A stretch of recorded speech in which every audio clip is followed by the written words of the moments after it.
آگے بڑھیں گے، خبر شامل کریں۔ کراچی کی نسلہ ٹاور کیس میں اہم آئینی پیشرفت سامنے آئی ہے، جہاں حالیہ عدالتی فیصلے نے اس مقدمے کو ایک نیا قانونی رخ دے دیا ہے۔ اس فیصلے کے اثرات نہ صرف متاثرین بلکہ شہری منصوبہ بندی اور تعمیراتی قوانین کے مستقبل پر بھی مرتب ہوں گے۔ اس پر مزید کیا تفصیلات جانتے ہیں فتح اللہ سے، جو نسلہ ٹاور کے مقام پر موجود ہیں۔ جی فتح، مزید بتائیے گا۔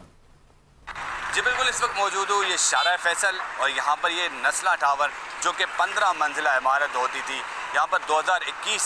جو ہے 16 جون کو سپریم کورٹ آف پاکستان کی جانب سے اسے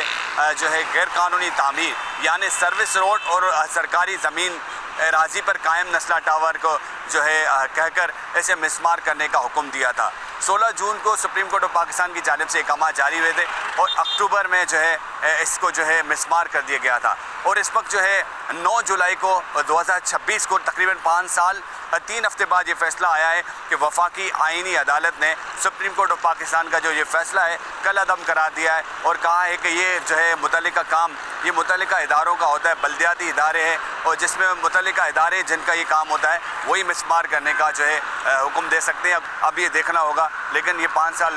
3 ہفتے بعد کا یہ فیصلہ جو کہ نسلہ ٹاور جو ہے غیر قانونی تھا یا نہیں، یہ عدالتی کا کام نہیں ہے، یہ متعلقہ اداروں کا کام تھا اس کو حکم کرنے کا۔ اب دیکھیں کیا اگلا جو ہے پروسیس ہوتا ہے۔ جی